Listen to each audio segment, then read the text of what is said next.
There are two major international organizations that are centered in the Middle East, or at least have their center of gravity in the Middle East. The first one, for our purposes, is the League of Arab States, which is also sometimes referred to as the Arab League. The very name is giving you a clue as to what this is about. Arab as in people of Arabic or Arab ethnicity and people who generally speak Arabic. This was founded in 1945. Of course, keep this in mind, 1945, the end of World War II. The headquarters for the League of Arab States is in Cairo, which is the capital of Egypt. This makes a lot of sense because, first of all, Egypt kind of sits geographically in the middle of the Arab world, so-called Arab world. Egypt is the largest Arab country on earth, and Cairo is the largest Arab city in the world.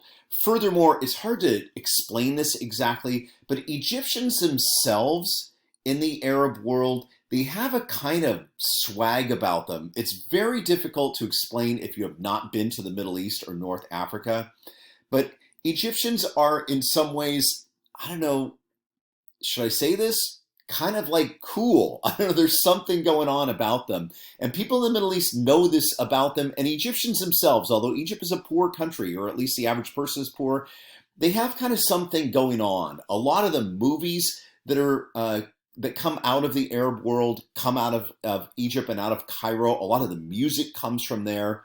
So they have this kind of thing going on. So in a lot of ways, that it is Cairo and that it is Egypt, it makes a lot of sense.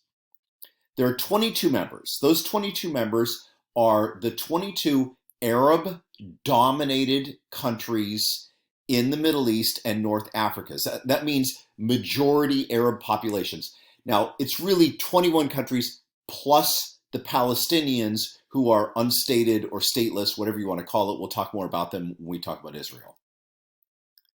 And what at least they supposedly promote is something called Pan-Arabism. Anytime you have this prefix pan, it means unity. So in other words, Arab unity. Now, how this is played out and whether this is really what's going on, I'll leave that for you to decide.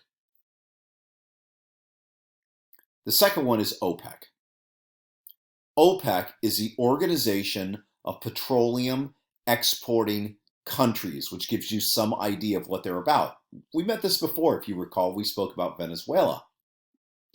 The headquarters for OPEC is in Vienna, Austria, which is odd in a way because Austria has no oil, and Austria is not a member of OPEC. Now, the membership varies through time in terms of the number of countries that are part of OPEC, but the main players generally remain the same, and those are the ones I want you to know, okay? Here's what they are: Venezuela, Iran, Iraq, Kuwait, Saudi Arabia, the UAE, which is, do you know what that is? The United Arab Emirates, Nigeria, Algeria, and Libya.